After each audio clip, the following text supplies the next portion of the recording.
जति पैसा कबुल गर्छ त्यो त इमिडिएटली रिलिज गरिदिन्छ। हामी पनि खुसी भइहाल्छौँ कि हाम्रो चाहिँ हैन माग वास्तवमा यो सम्बोधन गर्ने हो, किनभने सहमति सिग्नेचर गरेकै बखत चाहिँ किसानको खातामा पैसा चाहिँ ट्रान्सफर हुन थाल्छ। र त्यतिखेर जति पैसा ट्रान्सफर हुन्छ, जब हामी फर्केर फेरि गाउँतिर जान्छौँ त्यसपछि चाहिँ टोकन सिस्टममा कहिले 2 जना किसानलाई, कहिले 4 जना किसानलाई, कहिले 5-7 जना किसानलाई दिने गर्दछ र बाँकी फेरि पैसालाई त्यो लम्ब्याउने गर्छ। जब सरकारलाई तगेदा गर्छु, सरकारले के हामीसँग एग्रिमेन्टमा भन्छ भने मौखिक रूपमा धेरै कठोर शब्दको प्रयोग गर्छ, तर लेख्ने बेलामा मन्त्रालयको नियम कानुनले मिल्दैन, सहजीकरण अनि शब्द शब्दहरूको प्रयोग गरौँ, यो हाम्रो कानुनी बाध्यता हो। मुखले भन्छ हैन कि हामी त तुरुन्त उठाएर दिइहाल्छौँ। अब मन्त्री जस्तो मान्छे, उप प्रधानमन्त्री जस्तो मान्छे, प्रधानमन्त्री कार्यालयबाट आएको मेसेज हामी राष्ट्रपति कहाँ पनि गयौँ, स्वयं राष्ट्रपतिजीलाई नै हामीले अनुरोध गऱ्यौँ। राष्ट्रिय अभिभावकको नाताले सबै ठाउँमा कुरा गर्दा वचन त बहुत मिठो मिठो सुनिन्छ, सबैले चाहिँ हैन एकदम दिने कुरामा कोही द्विमत हुँदैन, तर जब कार्यान्वयनको कुरा आउँछ हाम्रो कुरा सुन्दैन। यो बिचमा हामीले यो 3 वर्षको बिचमा कुनै पनि यस्तो निकाय छैन जहाँ 100 चोटि धाएका छैन। यो पछिल्लोको मात्रै कुरा गर्ने हो भने जब हामी जिल्ला शिक्षा कार्यालय, जिल्ला प्रशासन कार्यालय अगाडि अनसन बस्यौँ त्यतिखेर पनि थोरै पैसा दियो। अनि 2 वर्ष पहिला आन्दोलन गर्यौँ त्यतिखेर पनि पैसा दियो। अघिल्लो वर्ष जब पुस 13 गते हाम्रो सहमति भयो त्यतिखेर 33 करोड रुपियाँ त त्यतिखेर नै रिलिज गरिदियो अनि बाँकी पैसा बिस्तारै हैन औस त्यसमा थपियो। यसरी एउटा मन्त्री जस्तो मान्छेले, राज्यले नै, संघीय सरकारले नै ठगेपछि अब हामी कहाँ जाने? हामी कुन देशमा खोज्न जाने? बाहिर जाने कुरो भएन। सबभन्दा ठुलो निकाय भनेको संघीय सरकार हो। अब संघीय सरकारको मन्त्रीले झुट बोल्छ, प्रशासन तन्त्रले झुट, वहाँ अन्य सबै जे त्यो मेकानिजम भित्र छ उहाँमाथि विश्वास नगर्नु बाहेक हामीसँग कुनै पनि आधार हुँदैन। र हामी बाध्य भएर जब 16 दिन 17 दिन किसान यहाँ लगातार बस्छ अनि सरकारको पोजिटिभ रवैया हेर्छु, हामी सहमति गरिहाल्छौँ, तर पैसा दिने बेलामा विभेद जारी नै रहन्छ। हामीले चाहिँ चाहन्छौँ हाम्रो अब जब आन्दोलन पछि गत वर्ष पनि र यस वर्ष पछि आन्दोलन सकियो र 21 दिनको जुन समय थियो कट्न साथ फेरि हाम्रो महामारीको अवस्था आइहाल्छ। यो महामारीको अवस्थामा हामीले आन्दोलन गर्न पनि लगत्तै सकिरहेको छैनौँ। त्यसकारण हामी टेलिफोनको बरमा र 1-2 जना साथी गरेर पटक पटक काठमाडौँ आएर हामी चाहिँ अनुरोध गर्छौँ, रिक्वेस्ट गर्छौँ, ढोगी काममा पनि जान्छौँ, त्यो पनि मिठा मिठा कुरा गर्छ, तर दिने बेलामा चाहिँ गडबड गर्छ, हामीलाई ठग्छ। त यसरी किसान जसको मेहनतबाट बलबुताबाट हामी काठमाडौँमा रहर मुङको दाल खान्छौँ, बासमतीको चावल खान्छौँ, आफ्नो पैसा आफ्नो मेहनतको कमाइ लिनलाई पनि यसरी दुःख भोग्नु पर्ने? यो कोरोना कालमा पनि ज्यानको बाजी थापेर काठमाडौँ आउनुपर्ने कस्तो देश होला? कस्तो सरकार निरिरहेको छ, कस्तो यहाँको तन्त्र निरिरहेको छ, बहुत दुःखका साथ हामीलाई भन्नु परिरहेको छ। सबै यो कोही पनि इच्छाले यो काठमाडौँमा अहिले महामारी छ, निषेधाज्ञा पनि जारी छ, अनि यो अवस्थामा पनि हामी आएर आउन चाहिँ 100 किसानहरू तयार थिए। उहाँ किसानहरू त प्रेस कन्फरेन्सको माध्यमबाट सुसूचित गरेर नगरौँ, सिधै जाउँ भनेर किसानहरू पनि आउन तयार छ। तर यहाँ अब जिल्ला प्रशासन कार्यालयले जुन निषेधाज्ञा थपिराख्ने, फेरि हाम्रो आन्दोलन 17 दिन 18 दिनसम्म चल्ने भएकोले अलिकता मानवताको ख्याल गरेर हामी चुप बस्छौँ। र जब हामी चुप बस्छौँ त हाम्रो यो कमजोरी ठान्छ। किसान निरी होइन, किसान चाहिँ हामीहरूको देउता हो, पूजा गर्नुपर्ने। जुन किसानलाई पूजा गर्नुपर्ने हो ऊ किसानलाई हामी काठमाडौँसम्म धाउन लगाउँछौँ, उद्योगी कहाँ धाउन लगाउँछौँ, मिल कहाँ मालिक कहाँ धाउन लगाउँछौँ, अन्य निकायमा धाउन लगाउँछौँ। यो प्रपाटी बन्द हुनु पर्दछ। पूजनीय हातलाई सम्मान गर्नु पर्दछ। यदि हामी पटक पटक भन्दा गर्दा पनि हाम्रो कुरोको सुनवाई नहुनु बहुत दुःखका साथ। त्यसकारणले हामीले फेरि एकताली यो कोरोना काल भए तापनि हामी काठमाडौँ जाउँ र फेरि जुन मिडियाको सहयोग र समर्थन र ताकतले हामी ताकतवर भएका छौँ, त्यो ताकत सामु आफ्नो दुःख राखौँ, पीडा राखौँ, आफ्नो गुनासाहरू राखौँ। यो बिचमा हामीले भोगेका दुःखहरू फेरि चाहिँ जुन सञ्चार जगतले हामी ताकत दियो त्यो समक्ष राखौँ। कुनै न कुनै उपाय लाग्ला, कुनै न कुनै बाटो निस्किएला भने यो उद्देश्य र अपेक्षाका साथ हामी यहाँ आएका छौँ। पत्रकार साथीहरू, यहाँहरूको प्रयासले हाम्रो आन्दोलन त सफलतातिर गइरहेछ। 100% रकम जुन दिन किसानको घर घरमा हामी पुर्याउन सफल हुन्छौँ त्यो दिन चाहिँ हाम्रो यो आन्दोलन वास्तव रूपमा सार्थक सफल मानिनेछ। यस्ता यस्ता किसानहरू छ। अब 50,000 रुपियाँ उसको बाँकी छ। त्यो 50,000 भूमिहीन किसानले बटैया खेती गर्छ। त्यो खेतीमा के हुन्छ भने 2,000-2,500 प्रति कठा, मधेसमा कठा भनिन्छ, त्यो कठाको हिसाबले चाहिँ उसले जसको ल्यान्ड अनर हुन्छ त्यो ल्यान्ड अनरले के गर्छ भने पहिले नै पैसा लिइहाल्छ। मिल मालिकले देओस् नदेओस्, तर उसले कुनै ल्यान्ड अनरसँग जब जग्गा लिन्छ भाडामा त उसले चाहिँ त्यो सिजन उसको करिब फागुनमा लिने हो। पुसदेखि चाहिँ उसको काउन्ट हुन्छ फागुन, र त्यसपछि चाहिँ चैत कट्न साथ जब मिल बन्द हुन्छ त्यसपछि बटैयामा हुन्डामा लिने चाहिँ भूमिहीन किसान जो अरूको जग्गा लिएर खेती गर्छ उसँग पैसा लिइहाल्छ। ऊ बाध्य भएर के गर्छ, ल्यान्ड अनरलाई 36% ब्याजमा उठाएर पैसा तिर्छ। यता मिल मालिकले समयमा पैसा दिँदैन भने त्यो ब्याज बढ्दै जान्छ र अन्तमा त्यो भूमिहीन किसानले जति नाफा कमाउनु पर्ने हो उल्टो घरबाट तिर्छ। त्यो नगदे बालीको नेपालको यो अवस्था हो। जो किसान अलि हुने खाने छ, जसको अलि प्रशासनिक पहुँच छ, जो अलि नेताहरूसँग नजिक बस्छ, ती किसानहरूले समयमै पाइहाल्छ।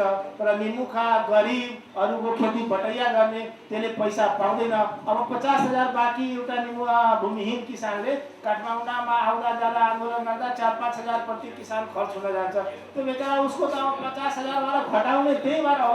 त्यो भाडा पनि साप्टी लिएर आउँछ, यहाँ आएर पैसा पाउँछ कि भनेर त्यसबाट फिर्ता पर्छ।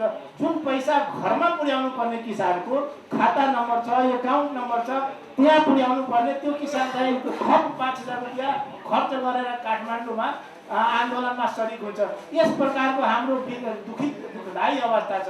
हाम्रो के भनौँ, हाम्रो नारायण राय जसलाई हामीले प्रथम शहीद उहाँलाई नमन गर्न चाहन्छु यो अवसरमा। उहाँको ज्यान नै गुमाउनु भयो। उहाँले तब पनि सरकारले सुनेन, तब पनि दिलाउन लगाएन। अब के गर्यो, यहाँ तोडफोड भयो, आगजनी भयो, राजनीतिक दलले जसरी गर्छ त्यो आन्दोलनलाई सरकारले बढी सुन्ने। हामी लोकतान्त्रिक तरिकाले किसान हौँ, हामी चाहे आफ्नो कुरा राखौँ, ससम्मानपूर्वक सरकारसँग हामीले अनुरोध गर्दछौँ, हाम्रो कुरा सुन्दैन। अब हामी तोडफोड गर्न जाने, चक्का जाम गर्ने, काठमाडौँ बन्द गर्ने, यस्तालाई मात्रै सुनवाई गर्ने सरकारको नियत हो कि जस्तो हामीलाई भान भइरहेछ। त्यसकारणले यो दुख पटक पटक हामी किसानले भोग्न चाहदैनौँ। हामी चाहदैनौँ कि पटक पटक हामी काठमाडौँ आएर यस्ता कुराहरू गरौँ। त्यसकारणले हामीले आफ्नो दुख र पीडाको लागि आज सञ्चार जगतका साथीहरूलाई हामीले सुसूचित गरेर आफ्नो दुख पोख्न आएछु। अब म यहाँहरूलाई हामीले प्रेस विज्ञप्ति अहिलेसम्म हामीसँग जब सम्झौता भयो, अहिले यो वर्षको मात्रै कुरा गर्छु, हामीले 90 करोड रुपियाँ दाबी गर्यो। सरकारले के भन्यो भने कि 65 करोड रुपियाँ तपाईँको वास्तविक हो। हामी उद्योगीहरूसँग छलफल गऱ्यौँ र त्यो वास्तविक रकम हामी अहिले नै दिन्छौँ र थप जुन 25 करोड रुपियाँ थियो त्यसलाई विवादित मान्यो कि तपाईँको र उद्योगीबाट आएको फरक भएको हुनाले यो 25 करोड रुपियाँ र उखुसँग सम्बन्धित मल बिजनको कुरा होइन, अरू खेतीसँग सम्बन्धित कुरा, माटो टेस्टिङको कुरा, उन्नत जातको बिउ ल्याइदिने कुरामा चाहिँ एउटा कार्यदल बनाऊ। त्यो कार्यदलमा गृह मन्त्रालयको, अर्थ मन्त्रालय, कृषि मन्त्रालय, उद्योग मन्त्रालयको प्रतिनिधि सम्मिलित र यता चाहिँ किसानको तर्फबाट 5 जना राखेर कार्यदल बन्यो। कार्यदलले प्रतिवेदन पनि तयार गर्यो। हामीले प्रतिवेदनमा हस्ताक्षर गरेका छैनौँ किनभने त्यो प्रतिवेदनमा बाँकी सब कुरा राम्रो लेखिया छ, तर जुन 25 करोड रकमलाई विवादित मान्यो त्यो रकमको बारेमा सरकारले कति दिने हो र कुन उद्योगले, चिनी मिलले कति दिने हो त्यो किटान गरेर सिधै के लेखिदियो भने कि किसानहरूको पाउनुपर्ने रकम बाँकी रहेको देखिन्छ र यसको लागि हामी सम्बन्धित निकायमा मन्त्रालयसँग सहजीकरण गर्छौँ। तर त्यो 25 करोड रकमको किटान गरेन। हाम्रो दाबी गलत हो त्यो पनि भनेन, तर कति हामीले पाउनुपर्ने हो त्यो पनि भनेन। हामीलाई झन्डो धारमा राख्दियो। अब किसानहरू त त्यति शब्दको खेलामा जाँदैनन्। हाम्रो त 25 करोड जुन दाबी छ 65 को अलावा त्यसमा पाउनुपर्ने कति रकम हो त्यो पो मन्त्रालयले भन्नु पर्यो, त्यो पो कार्यदलले भन्नु पर्यो कति बाँकी छ भनेर, कुन मिलसँग र सरकारी अनुदानका कति। तपाईँको कपिल वस्तुको त 2.5 करोड रुपियाँ सरकारी अनुदानवाला त्यहाँका मिल मालिकले खाएर सर्लाही भागिहाले, तैपनि सरकारले कारवाही गरेन। हाम्रो अन्नपूर्णको मालिकलाई समात्यो, तर पनि चाहिँ त्यसलाई फेरि चाहिँ छोडिदियो। यसरी देखाउनलाई कारबाही देखाउने तर भित्रभित्र मिलिजाने सरकारको रवैयाले गर्दा झन् हामी किसान चाहिँ पीडित हुन्छौँ। हामी त्यसमा विश्वास गरेका छौँ कि हामी जुन बोल्छ त्यो गर्छ, तर यहाँ त नेपालमा बोलेको भनेको लेखेर अब कपालित तमसो गरेको पनि भ्यालु छैन। यो कस्तो सरकार होला, कस्तो देश होला, कहाँ जाने, के गर्ने, कहाँ न्याय खोज्न जाने। यो यस्ता परिस्थितिमा हामी किसान साथीहरू यहाँ बसेका थियौँ। अब मैले खालि प्रेस विज्ञप्ति भनिदिन्छु। अब एउटा मिलले त मिललाई बिक्री गरिहाल्यो। मिलले चाहिँ अन्नपूर्ण चिनी मिल धनकौल सर्लाहीले 95 करोडमा मिल चाहिँ अरू पार्टीसँग बिक्री गर्यो र कान्तिपुर पत्रिकामा सूचना निकाल्यो कि 21 दिन 17 गतेको कान्तिपुरमा कि 21 दिनभित्र चाहिँ किसानहरूले दाबी गर्नुस्, होइन भने तपाईँको दाबी आएन भने तपाईँको पैसा दिने चाहिँ रेकर्ड रहँदैन, हामी जिम्मेवार हुँदैनौँ भनेर निकाल्यो।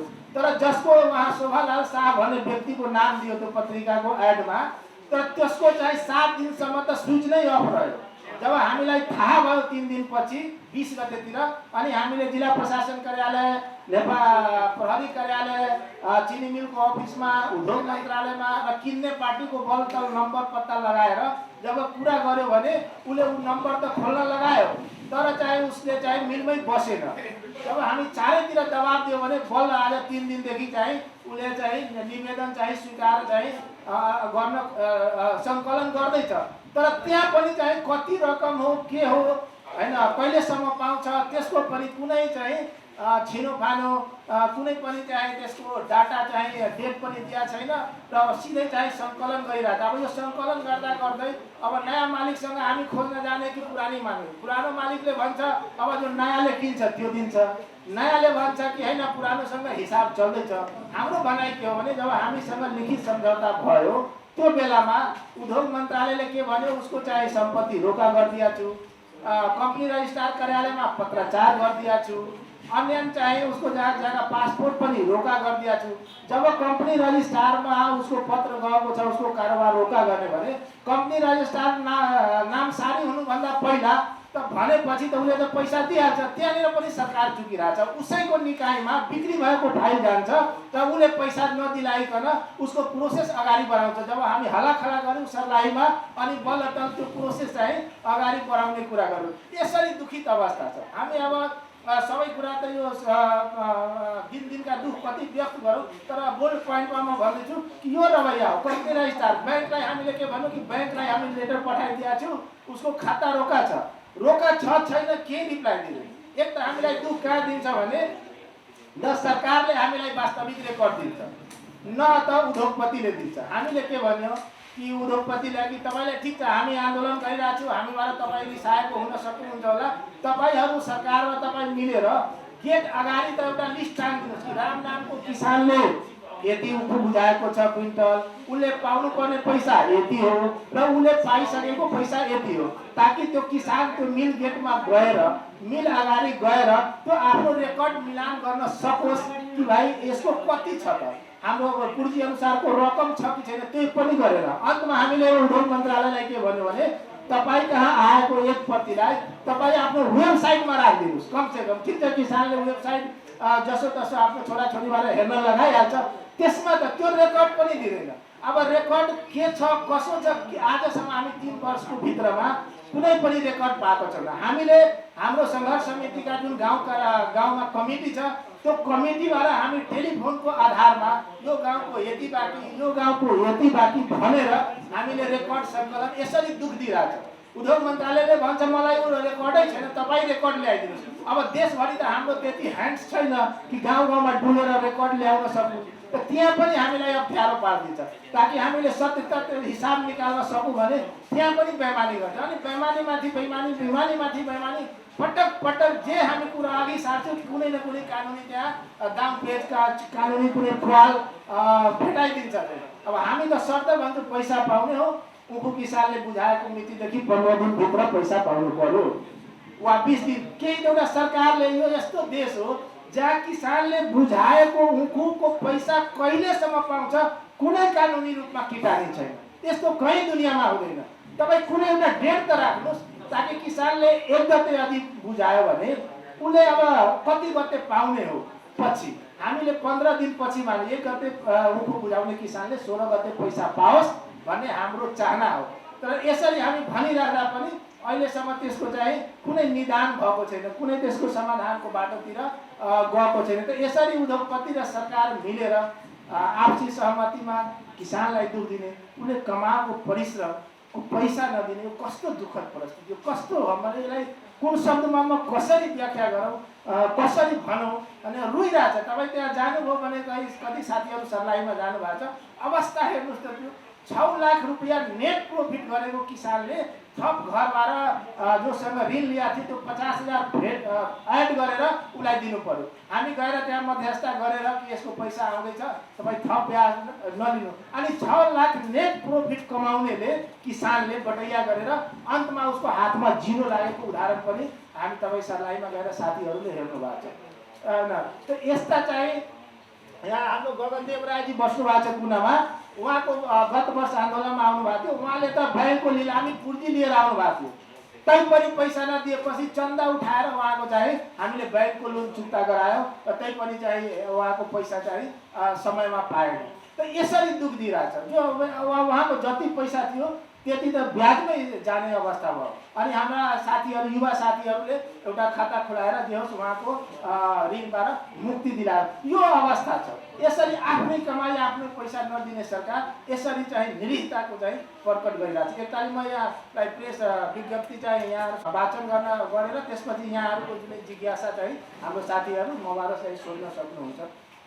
आदरणीय पत्रकार साथीहरू, उखु किसान सङ्घर्ष समिति सर्लाहीले विगत 3 वर्षदेखि उखु किसानहरूको चिनी उद्योगीहरूसँग लिन बाँकी रहेको रकम भुक्तानी एवं उखु खेतीको संवर्धन एवं संरक्षणको लागि आन्दोलनरत रहेको सर्विदितै छ। उखु किसान सङ्घर्ष समिति एवं नेपाल सरकार उद्योग मन्त्रालय बीच 2077 साल पौष 13 गते 5 बुँदे सहमति दोस्रो पटक भयो। पहिला पनि गरेको थियो 1 वर्ष अघि। सहमति अनुसार 21 दिनभित्र उखु किसानहरूको सम्पूर्ण बाँकी बचौता रकम उद्योग मन्त्रालयले भुक्तानी गराउने जिम्मेवारी लिएको थियो, तर सम्पूर्ण रकम भुक्तानी गराइएन। उद्योग मन्त्रालय उद्योगीहरूको जायजा बिक्री गरेर भए पनि किसानहरूलाई भुक्तानी गराउने जिम्मा लिएर पनि सम्पूर्ण भुक्तानी गराउन नसक्नु सरकारको निरीहताको सीमा नाघेको छ। किसानहरूको भविष्यसँग खेलवाड गरिएको छ। यसको जति भर्त्सना गरे पनि त्यो कम नै हुनेछ। अब न्याय खोज्न कहाँ जान्छ? अहिले आएर 2078 असार 17 गते कान्तिपुर पत्रिकामा अन्नपूर्ण चिनी उद्योग धनकौल सर्लाही बिक्री भएको सूचना प्रकाशित भएको छ। प्रकाशित सूचना अनुसार 21 दिनभित्र मिलमा शोभालाल शाह भन्ने व्यक्तिसँग सम्पर्क गरी किसानहरूले रकम दाबी गर्नुपर्नेछ। सो अवधिमा रकम दाबी गर्न नसके किसानहरूले रकम पाउने छैनन् भनी उल्लेख गरिएको छ। तर त्यो व्यक्तिको मोबाइल नम्बर सूचना प्रकाशित भएको मितिदेखि 1 हप्तासम्म बन्द नै रहेको थियो। सङ्घर्ष समितिका संरक्षक सहितका साथीहरूले जिल्ला प्रहरी कार्यालय सर्लाही, जिल्ला प्रशासन कार्यालय सर्लाही, अन्नपूर्ण चिनी मिलका चेयरम्यान, खरिद गर्ने पार्टीका तर्फबाट हस्ताक्षर गर्ने ज्ञान प्रसाद भट्टराईसँग पटक पटक सम्पर्क गर्दा त्यो व्यक्ति अनि शोभालाल शाहको फोन त खुल्यो, घन्टी बज्न थाल्यो, तर फोन उठेन। चिनी मिल धनकौल सर्लाहीमा सम्पर्क गर्न जाँदा किसानहरूलाई उनी भेटेनन्। सङ्घर्ष समितिले सबैतिरबाट दबाब दिएपछि किसानहरूबाट निवेदन लिन सुरु गरेका छन्। भुक्तानी कसरी र कहिले गर्ने त्यस सम्बन्धमा कुनै समय सीमा तोकिएको छैन। यो किसानहरूको पैसा नदिने षड्यन्त्र हो। सबै किसानहरूलाई गाउँ गाउँमा सूचना दिएर रेकर्ड सङ्कलन गराई किसानहरूको भुक्तानी गराउने दायित्वबाट पनि सरकार भाग्न खोजेको अनुभूति हामी किसानहरूलाई हुँदैछ। यसो भयो भने फेरि हामी आन्दोलन गर्न बाध्य हुनेछौँ। उखु किसानहरूले दाबी गरेको 90 करोड मध्ये 25 करोड रुपियाँ उद्योग मन्त्रालयले विवादित भनी कार्यदलको प्रतिवेदन मार्फत छिनोफानो गर्न भन्यो। साथै उखु किसानहरूसँग सम्बन्धित अन्य समस्याको बारेमा सम्झौता भएको 120 दिनपछि गठित कार्यदलको प्रतिवेदन सार्वजनिक गर्ने भन्यो, तर त्यो पनि भएन। उद्योग मन्त्रालयले तयार गरेको प्रतिवेदनमा उद्योगीहरूबाट कति रकम र नेपाल सरकारको अनुदान मध्ये कति रकम किसानहरूलाई दिनुपर्ने छ त्यसको किटानी गरिएको छैन। त्यसै कारण हामी किसानहरूले त्यो प्रतिवेदनमा हस्ताक्षर गरेका छैनौँ, हस्ताक्षर गर्ने मानेनौँ। मन्त्रालयले हस्ताक्षर गर्न मौखिक आह्वान गरे पनि विवादित भनिएको रकमबारे ठोस आधार नदिएकाले हामी किसान हस्ताक्षर गर्न मानेका छैनौँ। नेपाल सरकार उद्योग मन्त्रालय र उखु किसानहरू बीच भएको सम्झौता बमोजिम 65 करोड रुपैयाँ उद्योगीहरूबाट तुरन्त भुक्तानी गर्ने भनियो। तर अहिले पनि सर्लाहीको अनपुल चिनी मिल, धनकौल महालक्ष्मी चिनी मिल सर्लाही बग्द, नवलपरासीको लुम्नी चिनी कारखाना, इन्द्रा सुगर मिल र रौतहटको श्रीराम सुगर मिल सहित गरी 15 करोड रुपैयाँ कबुल गरेको रकम मध्ये अहिले भुक्तानी हुन बाँकी छ। जुन 65 करोड सरकारले तपाईको जायज हो यो दिन्छु भनेर भन्यो त्यो मध्ये। यसै गरी नेपाल सरकारले थप गरेको उखुको समर्थन मूल्य यस वर्षदेखि 8 रुपैयाँ प्रति क्विन्टल मूल्य पनि बेइमानी हो, तर 8 रुपैयाँ घोषणा गरेको छ। त्यो 8 रुपैयाँ पनि नवलपरासीको चाहिँ बागमती खानसारी मिलले दिन मानेका छैन। अन्त हामी दबाब दिएर दिन लगायो, तर खानसारीलाई जति दबाब दिए पनि हाम्रा चाहिँ गोपालजीले नवलपरासीकै हुनुहुन्छ, उहाँले पटक पटक फोन नगर्दाखेरि उल्टै चाहिँ उनीहरूले धाक लगाउने काम गरिरहेको छ, दिन मानेको छैन। सरकारले उखुको समर्थन मूल्य निर्धारण गर्दा किसानको तर्फबाट प्रतिनिधि राख्नुपर्छ। अब उद्योग सरकार र उद्योगी बीच समर्थन मूल्यको लागि डिस्कसन हुन्छ। अब उनले उद्योगीले घाटा भयो भनेर भन्छ र सरकारले यो कुरा बुझ्दैन। हामी भन्छौँ कि हाम्रो प्रतिनिधि त्यहाँ राख्नुहोस् न। उनले भन्छ कि 1 कट्ठामा कति चाहिँ उब्जनी हुन्छ, त्यसमा र कति चाहिँ रिकभरी आउँछ, रिकभरी रेट भनेर मिलको भाषा हो त्यो आउँछ, त्यो हामीले भनिदिने हो। त्यसपछि सरकारलाई पनि सहज हुन्छ, त्यो राख्दैन। अर्को चिनी मिल जुन परिसरमा उद्योग काटा राखेको हुन्छ त्यो काटा तौल गर्दा 20% 5 देखि 20% हरासपट्टि गर्छ।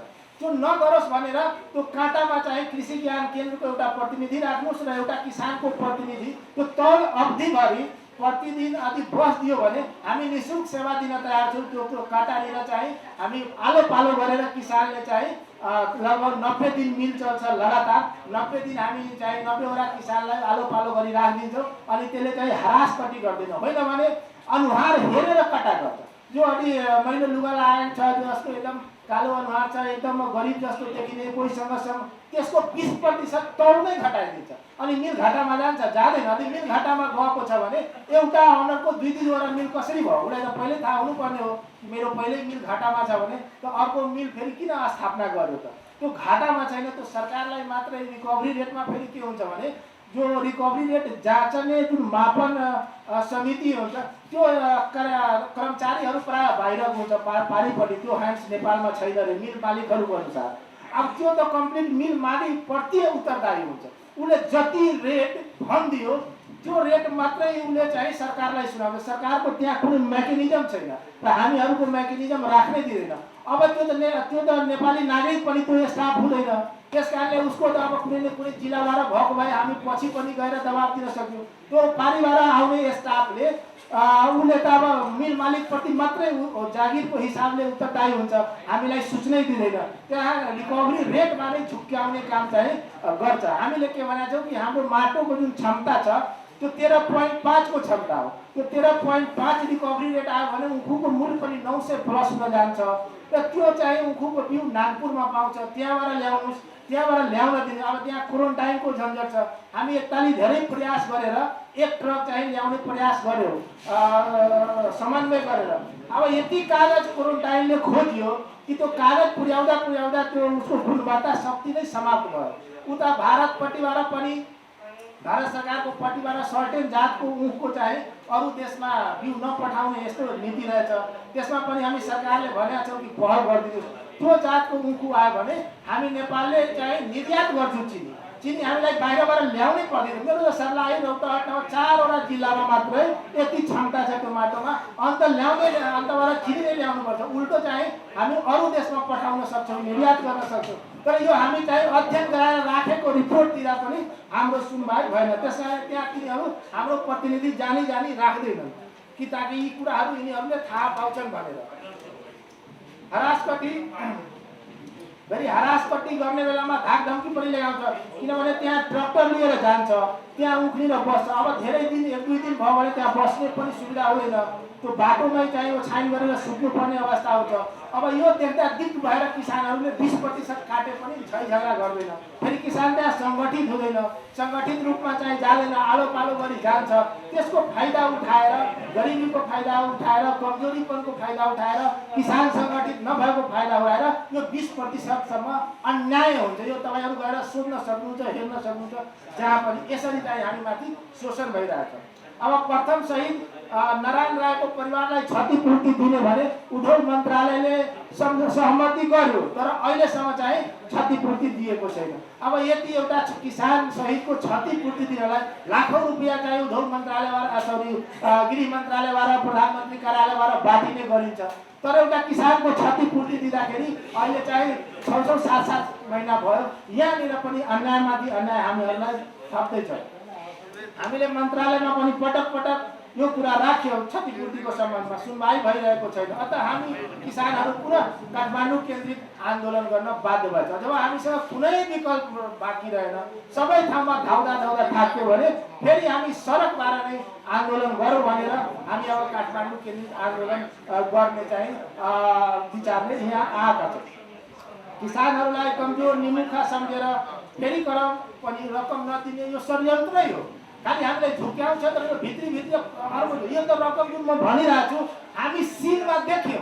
फोन गरेर हाम्रा किसान सङ्घर्ष समितिका साथीले सङ्कलन गर्यो। कति पैसा त अहिले पनि मैले गरुडा चिनी मिलको जुन 25 करोड विवादित 15 करोड जुन बाँकीमा त सिडिओ साहबले के भन्नुहुन्छ भने 3 करोड 14 लाख रुपैयाँ 3 करोड 16 लाख रुपैयाँ मेरो जिम्मामा आइसकेका छ, तर किसानले लिन आउँदैन। अब कस्तो हास्यास्पद कुरा। एउटा सिडिओ जस्तो मान्छेले यहाँलाई म अवगत गराउन चाहन्छु, प्रत्येक मिलले एउटा जेटिए राखेको हुन्छ। त्यो जेटिएको काम के हो भने त्यो जाने किसानको घरमा त्यसको लगत सङ्कलन गर्ने र त्यो लगत मिलमा बुझाउने, ताकि मिलको अनरलाई र मिलको प्रशासनलाई यो थाहा होस् कि यसपालि यो गाउँमा यतिजना किसानबाट यति कुन्टल ऊखको उब्जनी हुन्छ। यो कुरा त उसको जेटिएलाई थाहा छ, उसको घर कहाँ छ, तर भन्छ कि किसानले पैसा लिन आउँदैन। के त्यो जेटिएको माध्यमबाट त्यो खातामा अधीनमा सिडिओ कार्यालयको अधीनमा रहेको 3 करोड रुपियाँ त्यो घरमा पुर्याउन सक्दैन, जबकि सबै कम्प्युटराइज सिस्टम हो। कम्प्युटरमा किसानको नाम उल्लेख छ, त्यसको कोड नम्बर भन्छ, कोड नम्बर उल्लेख छ, खाता नम्बर उल्लेख छ भने त्यो व्यक्तिलाई पत्ता लगाउन सकिँदैन। यतिसम्म कष्ट नगरिदिने सरकारले। सबै गाउँपालिकामा कृषि शाखा छ, त्यो शाखाबाट एउटा गाउँपालिकाको सरदार 8वटा वार्ड छ, कहीँ 7 कहीँ 8वटा छ। नगरपालिकामा 12-13वटा वार्ड छ। त्यो 13वटा वार्डको नगरपालिका पछि पनि सङ्कलन गर्न सक्छ, र त्यो पनि गरिदिँदैन। भन्छ पैसा त मसँग छ, किसान लिन आयो। अब कोही किसान धेरै चाहिँ विदेश पनि जानुभएको छ, केही चाहिँ हाम्रो पन्जाबतिर जाने चलन छ। इन्डिया पन्जाब राज्यमा त्यहाँ कृषिमै मजदुरी गर्न जान्छ। उहाँको अब श्रीमतीलाई त थाहा हुँदैन खाता नम्बर यताउति, उसको घरमा गएर खाता खोजेर घरमा पुर्याइदिँदा के को कठिनाइ हुन्छ। आखिर त्यो त पुर्निए हात हो। त्यसैको र मटेरियलबाट मिल चलेको छ, त्यसैको चिनीबाट हामी चियादेखि लगाएर अनेक परिकार खान्छौँ। त यतिसम्म नगरिदिने, तर खालि झुक्क्याउने। अब त्यो 3 करोड रुपियाँ अब वर्षौँसम्म चलाइरहन्छ त्यो श्रीरामले। अब जब किसान आउँछ, यसो आन्दोलन हुन्छ, थोडा बहुत दिन्छ, र त्यसको नाफा भएर बाँकी म्यानेज गर्छ। त यस प्रकारले तहगत हिसाबले, नीतिगत हिसाबले झुक्क्याई दबाब दिई ठुल्ठुला होइन मान्छेहरूसँग सम्पर्कमा बसी यसरी चाहिँ बेइमानी त्यहाँ भइरहेको छ। अन्तमा हामी सरकार र औद्योगिक षड्यन्त्रको बारेमा न्यायप्रेमी नेपाली जनतालाई जानकारी गराइदिन किसान हितैषी सञ्चार जगतसँग दिन आग्रह गर्दछु। अन्तमा यो कोरोना महामारीको कारण मानवताको ख्याल गर्दै हामी न्यायिक सङ्घर्षको कार्यक्रम तत्कालै हामीले सुरु गरेका छैनौँ। अब काठमाडौँमा निषेधाज्ञा जारी पनि छ। अब मिति भदौ 5 गतेसम्म यो सम्पूर्ण बाँकी बक्यौता रकम सरकारले चुक्ता गराएनन् भने हामी किसानहरू पुनः काठमाडौँ केन्द्रित आन्दोलन गर्न आउँदैछौँ। यसको जानकारी गराउँदै यहाँहरूले आइदिनु भएकोमा धेरै धेरै धन्यवाद दिन चाहन्छु। अब